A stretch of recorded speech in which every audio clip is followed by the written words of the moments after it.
Thanks, everyone, for coming to the seminar this week. We have Carly Urban joining us, Associate Professor of Economics at Montana State University. Carly is a public economist. She's published widely in top field general journals like the Economic Journal, Journal of Public Economics, and Education Review as well. Dan would be proud. Today she's going to present some of her work on finance policy, looking at the effects of financial education on student financial aid choices. Thanks so much for being here. Yeah, thanks so much for inviting me. It's been a great visit. I've had a blast, and you guys have the best accommodations of a seminar that I've been to in a long time before the University of Hawaii. But it's been great, so I've really enjoyed talking with everybody today. So today I'm going to talk to you about a policy that looks at financial education in high school and later in life outcomes, and this is joint work with Chris Stoddard, who's also at Montana State. So as you've probably seen, if you've been looking at recent work, the returns to college education is high and it's constantly on the rise in the last over a decade. But at the same time, we know that people are not kind of optimally choosing their education levels based on this positive externality value. So there is federal government subsidizing of student borrowing for post-secondary education. But at the same time, what people are not really focusing on is that it's really hard to identify what the optimal aid package is for post-secondary education and how to actually finance college. Right? So there's a lot of policy rhetoric that I'm sure you've seen saying that student loan debt is the enemy and we're all going to die, basically, and we should be limiting public loans. So a lot of congressmen saying that let's just slash loans everywhere, let's reduce student loan debt as our objective function. And there's actually a lot of evidence in the economics literature to the contrary, suggesting that people are actually credit constrained and underinvesting in their human capital, right? So we should expect people to be going to college at even higher rates, but due to borrowing constraints, they can't actually attend. And this is especially low income and minority students, okay? So what we're trying to see is, we want to take a step back from this debate, saying, are student loans too big or too small? And we want to say, do students actually have enough information when they're 18 to decide what to do with the rest of their lives and to decide specifically how to make these borrowing decisions? Okay, so this is generally the first really large financial decision that a student is going to make. They don't have any experience with home loans. They don't have any experience with maybe an auto loan potentially, but probably not at age 18. Maybe they had a credit card that was co-signed with a parent. But generally, they don't have a lot of experience in the financial market. And most of the mandatory financial education that you have to do prior to signing up for your student loans is online. And there's some great evidence that if you actually look at what students do, they are really excited about it in the beginning. They really want to learn it. They take their time through the first couple questions, and then they just flip through every screen as quickly as possible, right? So it's really easy to see that in data. At the same time, young adults have really low financial literacy. So the easiest way that we've seen be measured in the field is you ask these 23 to 28-year-olds 3 really basic questions on interest, inflation, and diversification. And when I say basic, I mean the interest rate is 2%. You have $100 in an account. In 1 year, do you have more than $100, less than $100, or equal to $100, right? Similar with inflation, right? And then diversification is it riskier to hold all of your money in one stock or to spread it out over many options, right? So only 1 out of every 4 students can get, or for 23 to 28-year-olds, this isn't even 18-year-olds, can get that right, all 3 of those correct, okay? It is higher if you look at people that are a little bit older, but sadly not too much higher, right? It's closer to 45. Okay. There's also some interesting findings from the National Financial Capability Study that Anna Maria Lusardi has recently put out, where 54% of student loan borrowers said that they didn't actually calculate their future payment when they picked their loan. I'm surprised that it's actually that high, that 46% actually did. And about the same amount said that they would have made a change if they could have, right? If they could go back in time and redo it, they would. So there's some regret around the decision that they initially made. And this is actually even higher for those who took out private student loans and not just Stafford loans, Okay, so there's also this disconnect with people who maybe used more expensive products. Okay, so one other potential motivation for this is that financial education may need to exist simply because the federal process is so complicated. Okay, it's a barrier for a lot of students. We're not the first people to point this out. This has been shown in a lot of different contexts, just helping people to actually fill it out one-on-one, right? And this is a randomized control trial at tax time, increases the probability that people complete the FAFSA, right? So there is some level of a barrier. At the same time, some people have done back of the envelope calculations and figured out that there's been about almost 3 million undergraduates who don't apply for federal aid when they would have gotten a Pell Grant. Okay, so straight cash, no payback, and they just didn't even submit an application. Okay, so there's a lot of money on the table. If you look at money that was in scholarships as well, so think Rotary scholarships, other random private companies with scholarships for students, lots of different scholarships across the country with nonprofits, many of them go unfilled, right? So they didn't have any applicants and they just didn't do anything about it, okay? Yeah? There's an enormous information. Exactly, exactly. I mean, they're so unsystematic. Exactly. My daughter was a college counselor. Yeah. So It's really hard to very align. bewildering. It's utterly bewildering. Exactly. And I think that that's a two-sided problem, right? A lot of these companies are not actually targeting students who would probably fit the mold of the applicant process. And if they do, they're the high-income students who probably could have paid anyway because they're the most transparent students that you see.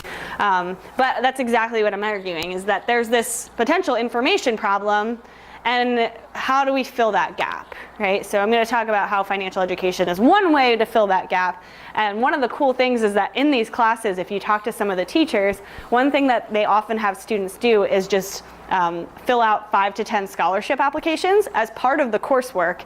They write up their own statement of purpose, their personal statement, I guess it's called. And then the teacher actually uses that for the letter of recommendation, right? So they just pull the little blurbs, so it kills 2 birds, and they're really excited about this process. But they are making them actually go out and search for that.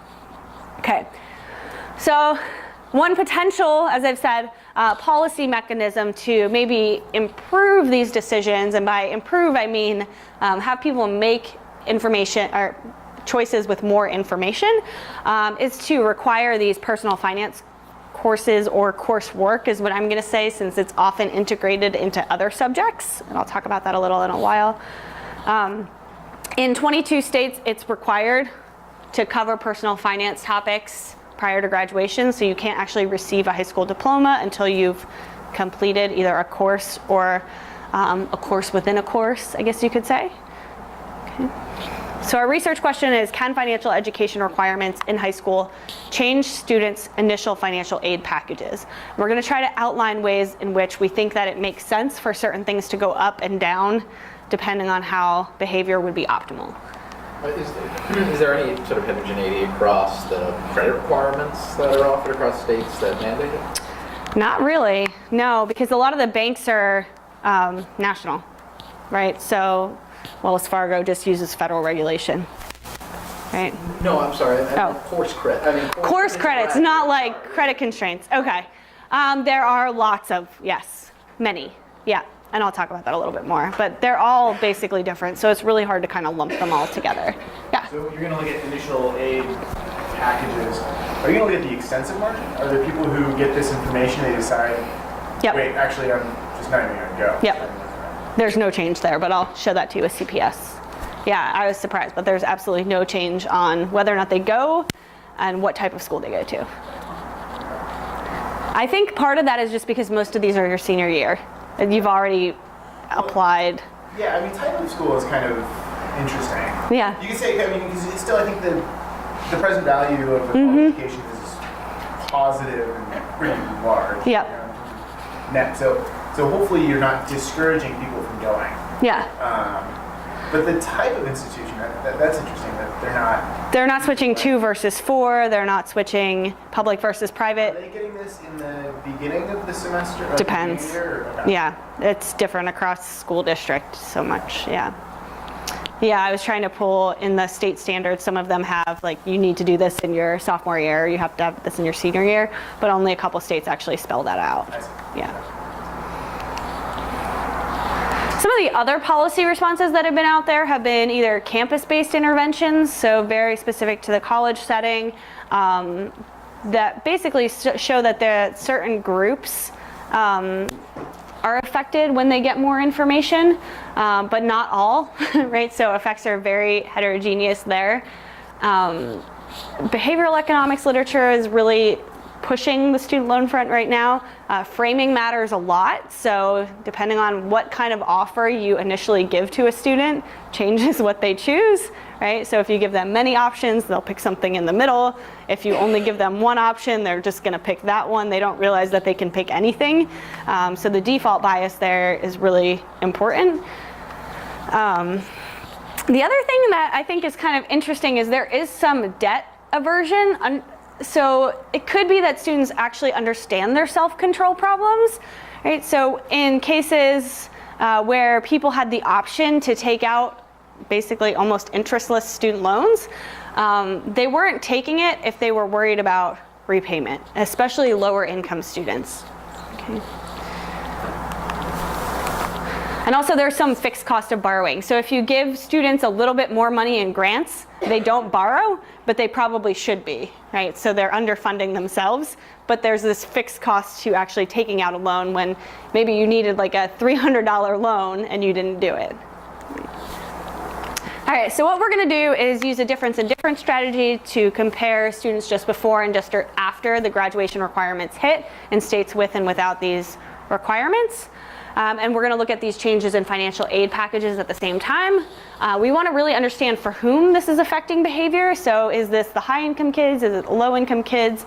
Who is most affected and in what direction? And then we're going to use administrative data in Montana since there is no graduation requirement there. And we're going to code up every school district that offers financial education to understand if just offering it is enough. Okay, and we're going to look at student loan decisions then. And then finally, I'll show you the results with the CPS data at the end, but again, there's no change in college enrollment or part-time, full-time, or institutional choice.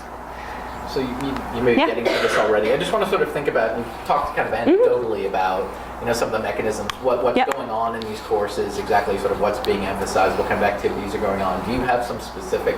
Yes. Okay. I think so this is one of the big what happens in these schools, in these courses. So what the general consensus across all of these states that require courses, you have to calculate and compare interest rates. You have to understand what a credit score is. You have to understand the effects of incurring long-term debt. So in some states that's mortgages, sometimes that's auto loans, but figuring out exactly what a monthly payment would be based on your loan size, okay?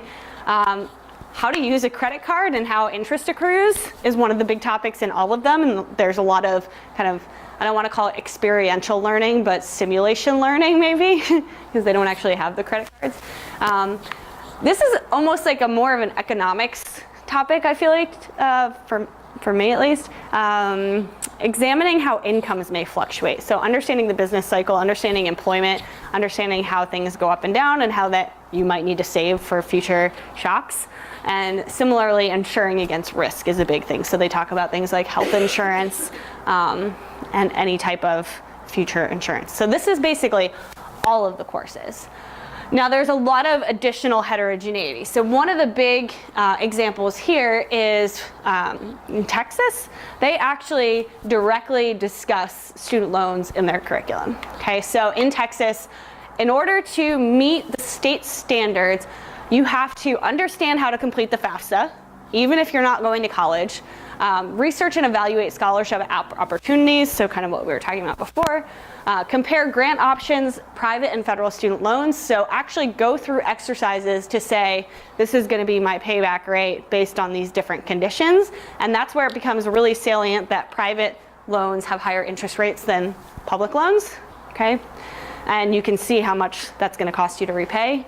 Evaluate work study options. Again, this to me just screams economics because it's a clear like leisure labor trade-off, right? Which is in a different type of capacity, right? So understanding how long it takes to work and how does that affect my probability of actually completing. And then I think this one is potentially my favorite. Investigate any non-traditional methods of financing college or training. So to me this says, do you have some rich uncle that you could call up and start mending ties with right now, and think about that, right? So what is your clever strategy for paying for college? There may be something else out there. And they're really careful to always say, or training. So any type of training program. Most people or over half of people in Texas probably won't go to any specific college right after they graduate, but they can still think about other training programs if you're training to be a plumber or something like that. Okay. There are a few other states that also have this specific type of language. Utah is one of them. There's a few out there, but there's no real clear difference across any of these when we try to kind of systematically split them up. I'll talk a little bit more about the heterogeneity towards the end if we label them a little bit differently. We're not including any states that have optional requirements where states require that schools offer a course, but they don't actually require anyone takes it. But it's kind of the basic takeaway. Does that help you, or do you want more? Yeah, and I mean, are they? I'm trying to think of when. Is it related to any sort of state adoption of economics kind of requirements, related programs? Yeah, so we do a bunch of stuff where we look at requirements of ACT, SAT, so lots of states that are just requiring those at the similar times, and that doesn't change anything. There are 3 or 4 other potential changes that we account for too, and none of that changes our effect. We tried to pull every single educational reform that we could think of, so if you think of any more, that would be great. The one big thing that I want to kind of highlight is the opportunity cost, right? Anytime you add a course, there's scarce amount of time in a curriculum. So what usually happens with these is that there was an economics requirement before, and they just said teach economics or something very vague like that, and the economics classes were pretty horrible and very heterogeneous across the state. And then after the requirement, they embedded personal finance into economics, and when they did that, it was a very clear, like, these are your standards, bing, bing, bing, bing, bing, and you were understanding very specific economic content, and then you were integrating the personal finance directly in there. So it went from being this like hodgepodge of a nothing class to teach whatever you feel like, to teach these specific concepts. This is going to be a better class regardless. So we can't actually isolate if it's economics or personal finance in that case. And that's actually most of the states, is this integrated class, one semester. That's a good question. Yeah, I presented this in Madison the day after the election. This is like my first draft of this a long time ago, and wasn't really ready for game day, but it was literally the day after the election, and everybody was just staring at me, and they're like, did this displace civics? And they were so angry. And I was like, no, it's not my fault, I promise. But I had to go back and like triple check that too. All right, so again, as I said earlier, we're not really sure if loan amounts should go up or down, but what we can do is define areas where we think that a change would result in potentially a better decision. So some things we're going to look at is applications, right? So applying can't necessarily be a bad thing unless it's really high time cost. Grants or scholarships. Generally, if you get more grants or scholarships, we can't say that's a bad thing, but again, we don't know how long it took you to apply, and if you could have had another job in that time that took you the same amount of time. It's hard to kind of make that argument given the marginal product of labor of these 18-year-olds, but something to think about. Credit card balances are something else that we see in this data, whether or not the student had a credit card balance, so you were carrying a balance. We think that in general is not a good thing because of how high the interest rates are on credit card balances when compared to student loans, like 25 to 35 to even higher, compared to 3.5%, right? So again, that's another way that you could finance your post-secondary education. Again, comparing these private versus public loan trade-offs, where we would think people should max out their public loans first since the interest rate is lower and private loans have a higher interest rate. And they cannot be refinanced nearly as easy as a public loan can. And there's a lot more consequences for both you and your parent. And then finally, we should see some potential trade-off between Stafford and unsubsidized Stafford loans, right? Where unsubsidized loans accrue interest while you're in school and subsidized loans do not, right? So potentially, but that's again a very small window for people who don't need too much money. All right, so I'm going to talk to you a little bit about the data. We're using the National Post-Secondary Aid Study, or the NPSAS. It's nationally representative of students who are enrolled in higher education, so this does not include people who did not attend. Okay. We do have information across all types of schooling. We're going to focus on four-year public and private institutions, and that's mainly because we want to catch people when they're 17, 18, or 19 years old. We don't want to look at people when they're 30 and they would have maybe taken the class 12 years ago. So we're going to exclude for the bulk of the analysis two-year schools, since the median age at start time is closer to the high 20s, right? So if we add them in, it just makes our results noisier. Doesn't really change any of the main takeaways, but we're going to get rid of them. We're also going to get rid of for-profit schools, and that's because they're not nationally representative in the data set. So we think that that's kind of a weird sample to think about, and it's a much smaller sample. Okay. This is student level data though, right? So if you had the two-year institutions, presumably you would know the age of the student. We do. You could back out whether or not they received. Yeah. We just expect it to be 0, I guess, for 12 years. Right, for those who who finished high school before it applied and are going to college later on. Yeah, and most of our traction is post, change in the laws is going to be post 2000, and I'll show you that in a little bit. But yeah, we should be able to see the same thing, but once we restrict it to people who like recently graduated from high school, we would expect to be affected. It's just noisy. Yeah, but it doesn't. The effects are actually not statistically different than our main effects. We were kind of expecting like maybe these two-year students are going to be more affected, since this is probably the last experience that they might have. Because you think about it as students that are going to four-year institutions aren't necessarily the ones who went to two-year Exactly. institutions. And that, some kind of mandated public finance might have a higher impact on. And I think that still might be true, but I think that the cost is so much lower that it's trivial, right? So you just take out your $1,500 loan and it's really not going to affect your life that much. So we're going to focus on the first semester. And the data, I think this is a really important feature of this data, that they're actually extracted from the institutional data. So these are not self-reported measures of your student loan amounts. If we ask students to report that, according to a study by Brookings, they do pretty horrible, right? They're not really good at guessing how much their student loans are when they merged administrative and student data, survey data together. But we do also have survey data to pair with that institutional data, and that's how we get things like their demographics. Actually, I don't think that's right. I think demographics are from the extracted from the institution. We have their age, we have their family background. They self-report whether or not they're working while in school, which is different than work study, and I think an important measure.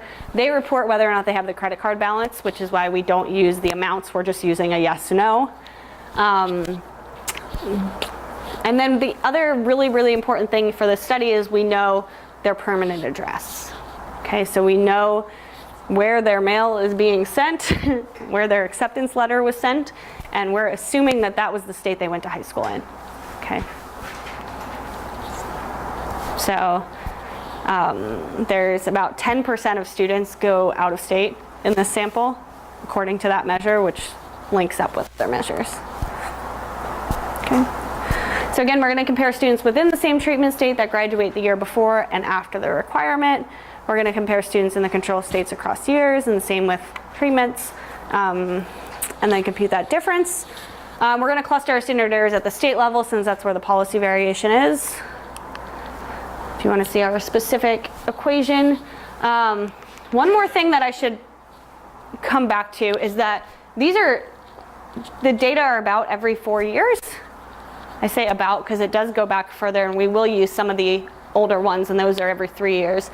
So we have waves, right? We don't have the people right before and right after per se. We have these waves of snapshots. Okay. All right, so we're going to look at so our main coefficient of interest is going to be this alpha 1. We're going to include state and time fixed effects, and then we're going to include other individual level characteristics. We throw expected family contribution in here. If we take that out, if we throw in income, if we take it out altogether, nothing really changes. So it's not that important. All right, this map is way brighter on that screen. So this is what state mandated personal finance education looks like across states. So the yellow don't have any requirements. Okay, and the blue states have requirements, and you can see each year, although that's not very dark on the screen. So for example, Texas was in 2007, Utah was in 2001, Colorado's in 2009. Colorado actually has an interesting requirement where they blend it into their math curriculum, which is a little bit different.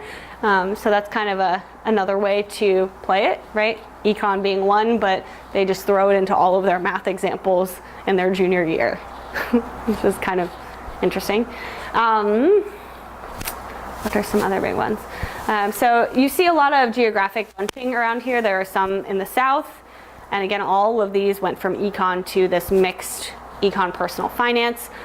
You see this kind of interesting cluster too. Louisiana actually implemented the same year as Hurricane Katrina, so if we get rid of that one, nothing changes, surprisingly, but there's obviously implications there for things happening at the same time. And then there are 4 states that implemented early, so Illinois, which we were talking about earlier, Michigan, New York, and New Hampshire. These all implemented before 2000 into kind of these consumer programs, and their graduation requirements were a little bit looser, I would say, in that they just said teach interest rates at some point in some course, maybe in social studies. So we would expect those to have less of an effect, and if we drop them, our effect does go up a little bit, but just for, I guess, to stay cautious, we keep them in there. Okay, so some overall descriptive statistics. Applications for aid are quite high, so over 90% of students actually apply for aid. 55% of students have Stafford loans, and those are about $1,200 on average, and that's keeping the zeros in there. Unsubsidized Staffords are a little bit higher, and I didn't put that. Stafford is just either. So 75% of kids have some type of a grant that includes Pell Grants. 11% have private loans. So in order to get a private loan, you generally need a parent to co-sign because you need to have some type of collateral. You can't just go to a bank and say, hey, I'm going to be so smart and make so much money in about 15 years. Give me 20 grand. You actually need someone to co-sign that. And the side that is super interesting is that we're finally seeing parents get to the stage where they're losing their Social Security because a student loan is not being paid for their kids. So we're kind of seeing the consequences of potential overborrowing. Okay, about 10% of kids report having a credit card balance, and almost half work. Sorry, that's unconditional? Do you know the share that have a credit card? That's a good question. I don't know. I should. I want to say it's 2/3. Depends on pre-post 2010. Probably 3/4 pre-2010, but that's a good number that I should know. And then demographics, I think important here is that 97% of our sample are dependent students. If we drop the last 2%, that doesn't really matter. Expected family contributions are on average about $14,000. So how much your parent is expected to pay out of pocket. Now, has anyone recently done an EFC calculation or had to do FAFSA? I'm looking at the grad students. So these are kind of weird in that they're very school specific. So if you want to actually go on, it's fun to play around with the little calculator they have at the Department of Ed. There's like 7 different screens and they ask you so many different questions about like your number of siblings and are they in college, your assets, every type of income, and then about the price of the school that you're attending, right? So it's specific to the school and other funds that you have. I'm still not exactly sure how they come up with it. There's a lot of information. I think there could be a really cool regression discontinuity there if you could ever figure out what the discontinuity was. I think there's probably like 1,000 different ones, but maybe they just come up with a score somehow. But no one at Department of Ed will tell you. And if they do, they'll probably kill you. Okay. All right, so I'm going to show you the basic results. I guess the other thing I haven't mentioned is that there is a literature looking at the effect of these financial education requirements on other outcomes. So I have a paper looking at how some of these affect credit scores and default behavior. I'm not saying delinquency again after our conversation, but people have higher credit scores after they graduate when they're 18 to 22, and they are less likely to default on any of their accounts after they've been exposed to the courses, right? So there is some evidence that these are effective in other margins, and that's not considering the college-going population. Okay, so the basic takeaway is that personal finance education, these requirements, increase applications by 3 percentage points. And that's really actually quite a bit, not as a fraction of the mean, but considering that application rates are already above 90%, right? So the fact that this is even moving at all is quite astonishing to me. I was actually kind of surprised. I think part of that mechanism is because if you apply but you don't apply on time, that doesn't count as an application. Okay, so meeting the deadline, if you go to the Department of Education's website, is the #1 constraint for people not actually getting aid. Yeah. So I'm curious, who are the people that aren't already applying for aid? Are they students at the upper end of the income distribution where they just say daddy's going to pay for it and it doesn't matter? Or are they students at the lower part of the distribution? I think there's both. Okay. Right, and I'll show you that in a minute when I get to the EFC stuff, splitting this by EFC, because actually the effect is coming from, it's larger, this effect is larger for people whose parents have higher EFCs, right? So you didn't think you were eligible before, but I don't think their daddy's gonna pay the whole thing, so I don't have to worry about it. I think they are, I didn't think we could get anything. They're still the marginal kids, right? This shouldn't ever be 100%. I'm surprised it's even 92, right? Right. Well, I was thinking that was kind of put at one side of the the other, it wasn't already applying. Yeah. About where this is. And this is, I should be careful because this isn't just FAFSA. This is, I applied for any aid. So you could have applied for some other type of state-based scholarship aid, and that would count. Yeah. So there's still things that the rich kids could apply for and get in terms of a grant or a scholarship. Yeah. And this is something that kind of in the back of my mind, but so most of these are federal programs, right? So we're not. I think this is mine. Like any kind of like general program type of things. Suddenly educating them. But are there state level tools or types of aid where we worry that now like we're going to hit some resource some threshold now that everyone's applying? Yeah. So I think that's actually a fantastic question. So one of the other big thing is that they report in the Department of Education is that a lot of the state and institutional aid is first come, first serve, but people don't advertise it as that, right? So a lot of that state aid, if you have your application in sooner, then it could just turn into a horse race, right? If people know that more and more. I know work study works like that too at state schools often. Like, they have a deadline, they don't advertise that deadline. but if it's not in before that deadline, you're not going to be prioritized. So I think there could definitely be some of those types of horse races, but at the same time, there's a lot of money on the table right now. There's a lot of scholarships out there that are just totally untapped. So it's interesting because things like Perkins loans, grants, I always say this backwards, they have this very needy criteria, but they again don't advertise what the number is, and a lot of that ends up actually being first come first serve too. Oh, interesting. Like you meet this need threshold that they kind of arbitrarily make up. But these are, so That's federal. If it was at the state level, you could at least maybe identify part of that by looking at the students who go to out of state. Yeah. You see the financial training in one state, and then they go to college in another Yep. state where they didn't have it. And You can look at you that. can That's say a good point. something about that, but if, for the federal stuff, that's But for the federal stuff, I mean, if these students are pulling the resources by knowing, like, I have to have this in sooner, they're actually pulling it from the people in the other states, and that actually does bias. Right, it's pulling one down and one up. Oh, yeah, you're right. No, but I was thinking it was just attenuation. Oh, Yeah. no one's getting into the applying for it. You're right. If it's federal, If it's you're right. Perkins, it's actually, yeah. Across state lines there. Especially for Perkins. I mean, for Pell or Staffords, there's not like a cap. But for things like that, there is a cap, right? So there can actually be this horse race. That's actually a really good point. Maybe a good incentive for states to act like how everybody wants to move their primary up. Right. Exactly.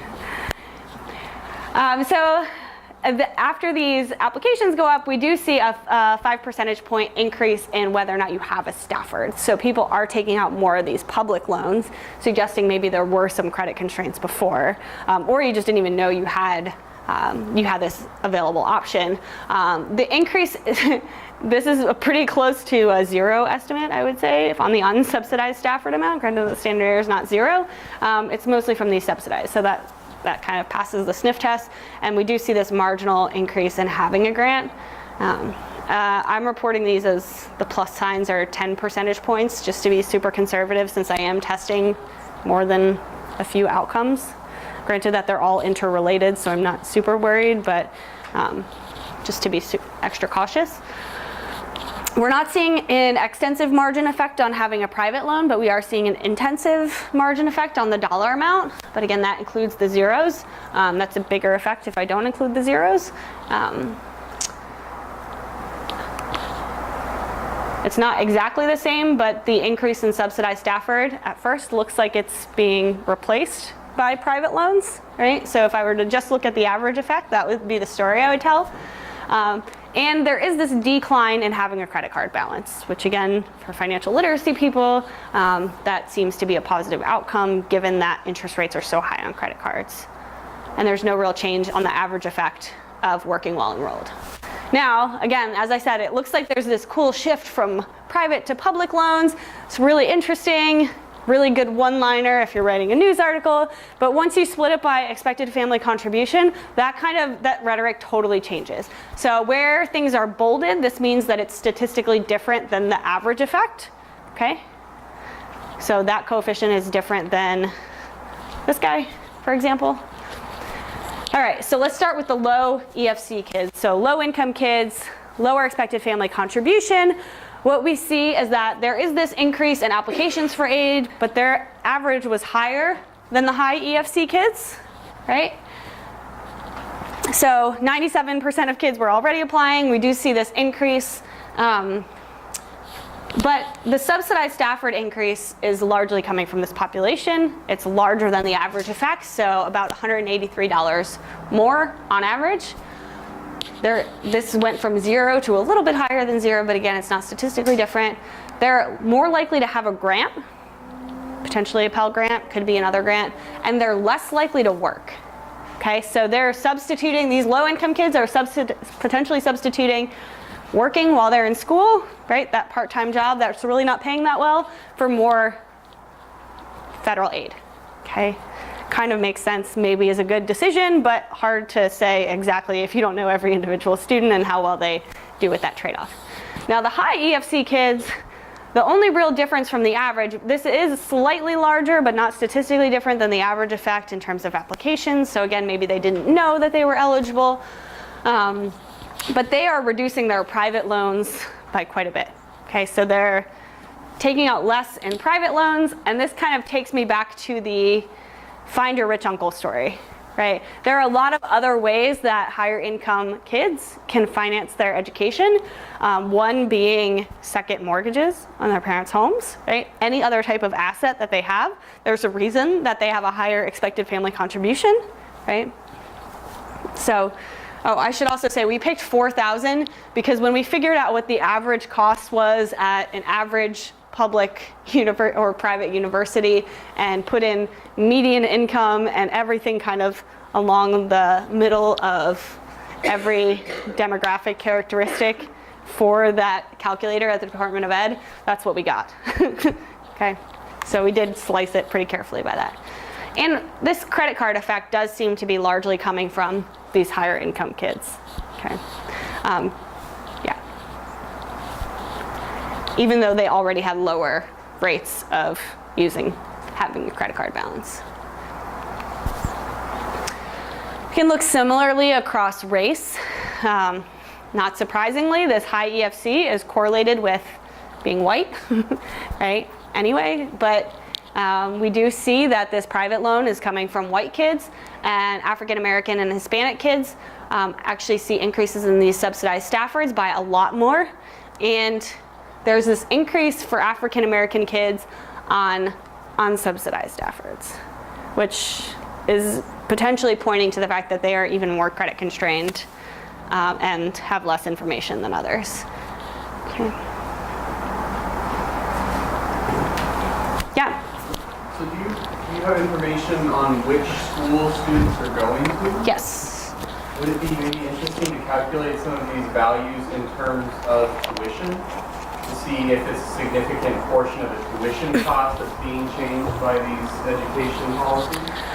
So you're saying tuition is changed? So I'm saying if a student is applying to school and they choose based on their education, their financial education in high school, to alter their borrowing practice relative to the cost of the institution they're going to go to. Let me show you this before, or I'll just end. I'm just kidding. So, did I not put this? Oh, so we don't really see a difference in tuition. It's not statistically different from zero in terms of what they're picking. They're no more likely to go to private versus public schools, in-state versus out-of-state, or four-year versus two-year. And there's no clear tuition changes. I think we're picking up general changes in ed spending or costs over time with our time controls. But, I mean, we could certainly run, I mean, we've controlled for tuition too, and that doesn't really change anything. Yeah, Chris. So the only information you have about the parents comes from the EFC. Yeah. Right? You don't know their education. We do. I was You know the parents' education? talking about this earlier, actually. Yeah, so we do. When I ran this by education, the findings, there wasn't a lot that was statistically different from the average, but it seemed like, at least on the application front, it was coming more from students whose parents had less education. Or sorry, did I say that backwards? Parents whose, I did say that backwards. The mandatory requirements would have more effect. It's opposite. It's for the parents with more education. So my takeaway for that was that potentially, if your parent went to school 30 years ago, they don't understand the process now. So they think they know, but they don't know. Whereas the parent with no education is like, I know that I don't know. I'm going to get help. Well, what about the Since it's not changing the... credit card? For example, the credit Yeah. card. But we have to remember... Would that be related to parental education? I mean, This is credit card conditional on going to college. So if you have a low-income parent, low-educated parent that isn't sending his kid to college, then that might be a totally different takeaway. But these are low-income parents who are sending their kids to college, whose kids are good enough to go to college, right? So there's something else in there that we're probably missing. If you look at, there's a new paper, Melody Harvey, she was on the job market this year, and she looks at the effects of financial education on payday lending and alternative financial services, and she sees this effect for 18-year-olds, especially from minorities and parents with low education. Right, so that's kind of what you're saying, right? That effect is larger. About the mandatory Okay. effect, I'm just thinking about what are the effects of parental education. the direct effects. Yeah, on credit card debt. On decision making in general. I mean, I think the students they're really are making highly the decision, correlated. But the parents are probably have a very important role in making Yes. the decision. Yeah, I think we were controlling for parental education. If not, You control Then we it, but have. What is the effect? it's in the paper, but I can't remember. It's strong. It's definitely strong. Better, more educated parents make Yes, better decisions. yes, yes. Sorry, that was very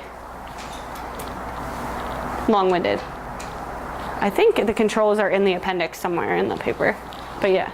You've looked in other work about spillover effects on performance at schools. Is the work versus sort of study channel the primary one you sort of have in mind? And I'm just curious if you can. I mean, I think other work has looked more closely at the effect of working on retention, and it seems pretty clear that working more is not necessarily a good thing. Right. But most of that is in-school work. Right. So I don't think a lot of people have looked too carefully at out-of-school work, because it's really hard to measure. And I would say even our measure, we're just asking kids, do you work? Well, we're not, they are. All right, so I said this before, our results are robust to controlling for family income instead of EFC, tuition with EFC, or SAT scores. We can add in state linear time trends, which are kind of wonky given the wave structure. I'm sure you guys know that from the YRBS data, dyslexia. We can control for state unemployment rates or house prices, since a lot of these did happen over 2000, late 2000, it's before 2010. We also account for all these other high school graduation policy changes I talked about before. So the Common Core happened later, but recommended or required ACT, SAT scores. There are some states that were requiring a different number of total credits prior to graduation. Highest math level required, total math credits, those were also changing. I talked a little bit before about how econ fits into this. Most of these are just integrated into econ courses or math courses. But that's kind of the other policies we've accounted for, and none of them change our effects. Okay, so with any difference in difference, as grad students know, we need to test that the trends in the treatment and the control groups are parallel in the pre-period and would have been parallel in the absence of the policy. Obviously, we can't necessarily test the latter, but what we're gonna do is we're gonna create two variables that are equal to 1 if the student was 19 or 20 in a state where the personal finance was required for those 18 and younger, so if you were older. Now, this isn't exactly a pre-trend because a lot of these mandates took 3 to 5 years to implement, so law was passed in, say, 2003. The first graduating class affected was 2007. So they were slowly being integrated into the schools. So people could have opted into the course before, but it's kind of the best we can do. And we don't see anything. So I didn't throw in the after guy here, but he looks pretty similar. We can do the same thing with a longer data span if we use the 1989 sample and forward. This is obviously noisier and it's a different sample, and the outcomes we can track over the period are shorter because of changes in the data. Okay, so we can still look at applications. We can look at whether or not they had no aid, having a Stafford, having a grant, and working, and we don't really see any reason to believe that there's a pre-trend there. We can also do kind of a placebo test where we create a new variable that's 1 if the individual is 18 in a state where the personal finance required was required 10 years before it was binding. So it kind of takes a 10-year average of the pre-period, and we see nothing there either, again with that longer time horizon. We also try to use any kind of state level covariates to predict when the policy was placed, and there's really nothing going on here either, which is kind of interesting. And I think it's just because they take so long, right? So maybe a Democratic governor, actually financial literacy isn't something that's really partisan. The Republicans like it because they're like, we don't need regulation, let's just educate people. And Democrats like it because they think it's supporting this, consumer self-sufficiency here. Yeah, so it's really hard to kind of predict. As we talked about before, there's a lot of heterogeneity in these policies. 4 began before 2000. 4 had what we call local control. So they implemented a policy and they said, actually the school districts can do whatever they want to implement this. If we drop those guys, nothing really changes. 3 had later implementation, post 2011, but had really large pilots. So those were kind of odd to study. We drop all of those and nothing changes. In 3 states, they require to offer courses in schools. I don't think I put these in the current issue of the paper because the problem with this is they're all kind of weird. So it's like Wyoming, Nebraska, and New Mexico, which are not really super representative, but the effects there are smaller. Yeah. All right, so I told you we were going to use administrative data from Montana where there's no actual financial education requirement across the state, but each school district actually has the option to offer a course or not. So we had an RA call every school district in Montana and see from 2000 to 2013 whether or not she actually just asked for their course listings every year since then and got all of them. So we can see exactly when they're starting. And then we also have data from the whole Montana university system. So the easiest ones that we're going to look at are the University of Montana and Montana State University. So the land grant and then the other school. And we're going to see if their student loan amounts or their packages change. So we have information on where people went to high school and their student loans for everyone who is from Montana and attended public school in Montana universities. There are other state universities in Montana, but they're pretty small and their data collection is a little bit more sparse, so we just get rid of them. We keep all the in-state undergrads, obviously. And our data is from 2000 to 2013, and we're only looking at these students who went straight from high school to college. 41% of students were in a school that offered personal finance, and we can see through their transcript data it's almost always taken as a junior or senior. This map is naked over here, but not on there. This is just to show you that these states don't actually exist. No, I'm just kidding. Montana doesn't actually look that different than the average state. So the average 4-year graduation debt in Montana is quite high, actually. And then if we look at this Montana University data, the other really cool thing we can do is we can track everyone over time, and we can say what's the probability that you borrowed within 1% of your previous semester, conditional on staying, and everybody borrows about the same. This is about 70-75% of students. No matter how far along you are, up to 10 semesters, you borrow about the same as you did last semester. So those initial decisions are really important. Okay. So again, we're going to use a diff and diff, but now we're going to cluster those standard errors at the school level. Instead of state fixed effects, we're going to have school district fixed effects. And school districts in Montana just means school. All right, I'm going to show you everything at once because I think it's easier, but you can see there's really no pre-trend going on, and there's really no effect on either subsidized Staffords, unsubsidized Staffords, having a grant, or non-loan aid dollars. We don't know if they applied for aid or not, since that's not. They won't give us that data, unfortunately.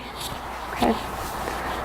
And these averages actually are a little bit smaller, but look relatively similar. Okay, I talked a lot about choice of institution just because that came up a lot. We think that the extensive margin can change whether or not people go to college, if you choose a college with a different tuition level, if you have a different type of education, so 2 versus 4-year. We even looked at for-profit versus public versus private. You could choose a more selective college. We saw no evidence of that. Yes. You could also choose a different major. We just split it the easy way by STEM, non-STEM, but these are also first-year students, right? So most of them are undeclared. So if you split it by undeclared, declared, there's no difference there. Or STEM versus non-STEM, where you would think that more grants and scholarships would be, there's nothing different there either. So again, there's no change in institution type. nothing statistically different from 0 on the tuition and fees, although it does look like the coefficient is negative. And again, no in-state, out-of-state, or 4-year, 2-year. So then we're going to pull the CPS data from 1995 to 2013 to see how college attendance is affected for these 18 to 20-year-olds. And really, we don't see anything. And these are pretty tight zeros, so it makes me feel better about it. There are more pre-trends, but I just put a ... because slides. Yeah, so really nothing. I was expecting maybe some people would start working while they were enrolled more, right? People becoming more concerned about the costs and then saying like, hey, I'm gonna just take a few classes at the community college and start, but there's really nothing. And I think a lot of that just has to do with the timing. This junior, or largely your senior year taking these classes, it might just be too late. You've already figured out what you're gonna do and picked your plan and set it in stone.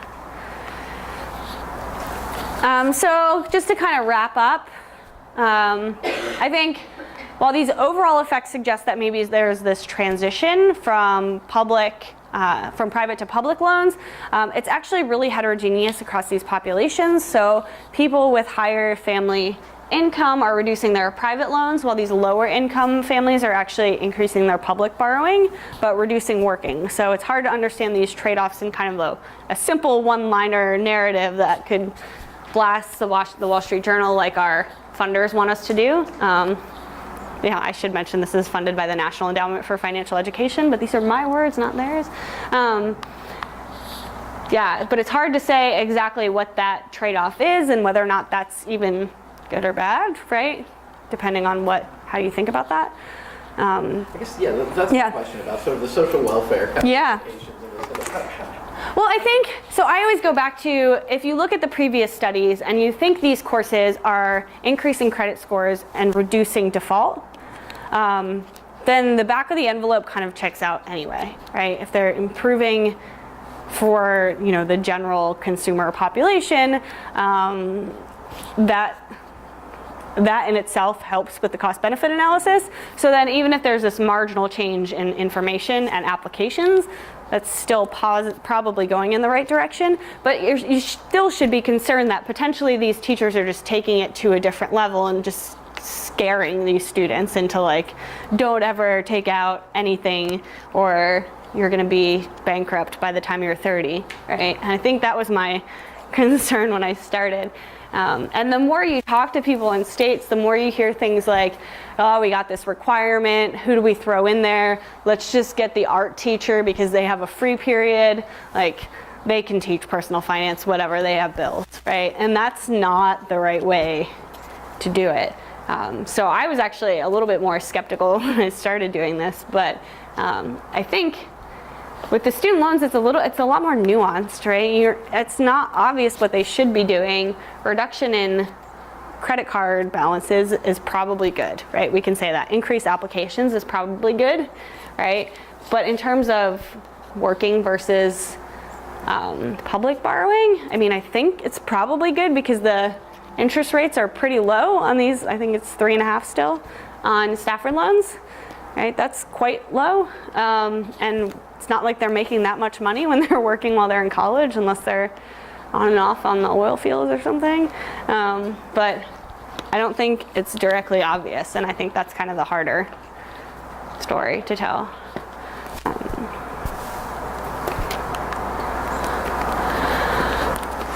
So the current policy rhetoric is largely focused around repayment. And I feel like that is too late, right? Do we allow repayment? Should we let students just defer payments? How do we get people to pay back their student loans? But if we can't have them make good initial decisions where they have full information about their future income as well as or their future expected income as well as their future expected debt, then I think repayment would be less of an important issue, right? That should only be for people who get into trouble. similar to how health insurance should be for when you are not healthy, right? Or you need some type of inoculation. The other types of policies that have been considered are really costly, like individualized counseling for everyone. We can't have everybody have a FAFSA preparer, right? That seems challenging. It's not like the government will sponsor H&R Block to help everyone with the FAFSA. And a lot of that stuff is not externally valid anyway, so RCTs on one college campus at a time. The Department of Education is actually doing financial counseling in a randomized controlled trial where they picked like 15 campuses to do counseling. But randomizing across campuses is not necessarily the best way to do it, but it's a way. So I think that there's a lot to kind of be learned still on this front. Other questions?